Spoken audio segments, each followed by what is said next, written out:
இது போன்ற சுவாரஸ்யமான புது புது தகவல்களை தெரிஞ்சுக்க தமிழ் ஜனம் சேனலை உடனே சப்ஸ்கிரைப் பண்ணிக்கோங்க. பிரம்மாண்டமான விண்வெளி எப்போதும் நமது கற்பனைகளுக்கு விருந்தளிக்க கூடியதே. இந்த பிரபஞ்சத்தில் நாம் மட்டும் தனியாக இருக்கிறோமா என்ற கேள்வி பல நூற்றாண்டுகளாக தத்துவவாதிகளையும் விஞ்ஞானிகளையும் வேற்றுகிரகவாசிகள் தொடர்பான ஆய்வுகளை மேற்கொள்ள தூண்டி வருகின்றன.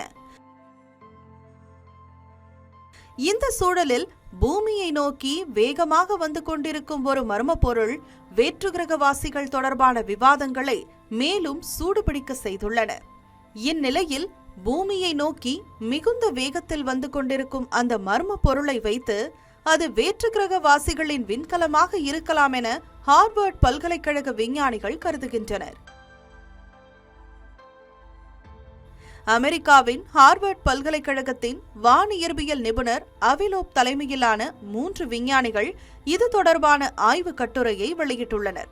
3i அட்லஸ் என்று அழைக்கப்படும் இந்த மர்ம பொருள் வேற்றுகிரகவாசிகளின் ஈடி விண்கலமாக இருக்கலாம் என்றும் அது பூமியை நோக்கி புலனாய்வு சோதனைகளை மேற்கொள்ளும் ஆய்வு கலன்களை அனுப்ப வாய்ப்பிருப்பதாகவும் வானியலாளர்கள் கணித்துள்ளனர்.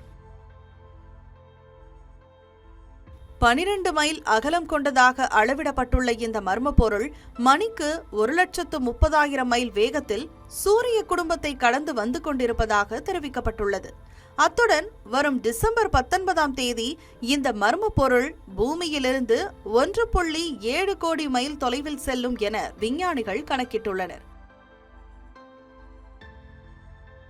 சாதாரண விண்கல்லை காட்டிலும் இந்த மர்ம பொருள் மிக பெரியதாக இருப்பதும் சூரிய குடும்பத்தினுள் அதிவேகமாக நுழைந்த முதல் பொருள் இது என்பதும் பல்வேறு சந்தேகங்களை எழுப்புவதாக ஆய்வு கட்டுரையில் விஞ்ஞானிகள் குறிப்பிட்டுள்ளனர். ஆய்வு கலன்களை அனுப்ப சரியான பாதையாக கருதப்படும் விண்மீன் மண்டல மைய பகுதியிலிருந்து இந்த மர்ம பொருள் சூரிய குடும்பத்தினுள் நுழைந்திருப்பதும் விஞ்ஞானிகளின் சந்தேகங்களுக்கு முக்கியத்துவம் அளிக்கிறது. இந்த பாதையில் பயணிப்பதால் இது அவ்வப்போது சூரியனால் மறைக்கப்படும் என்பதால் இந்த மர்ம பொருளை வெறும் கண்ணால் காண இயலாது என்றும் ஆய்வு கட்டுரையில் விளக்கப்பட்டுள்ளது. அதேபோல இந்த மர்ம பொருள் வெள்ளி, செவ்வாய், வியாழன் ஆகிய கிரகங்களுக்கு அருகில் செல்லும் பாதையும் திட்டமிடப்பட்ட மேப்பிங் மிஷன் போன்று தெரிவதாக குறிப்பிட்டுள்ள விஞ்ஞானிகள் இயற்கையாக இப்படி நடப்பதற்கு சாத்தியக்கூறுகள் மிகவும் குறைவு என்பதையும் விவரித்துள்ளனர்.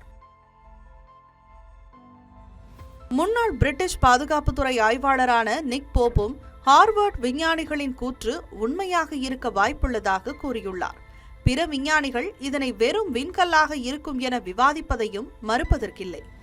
எது எப்படியோ பூமியை நோக்கி வருவது வேற்றுகிரக விண்கலமா அல்லது விண்கல்லா என்பதை காலம் தெளிவுபடுத்தும் என நம்புவோம்.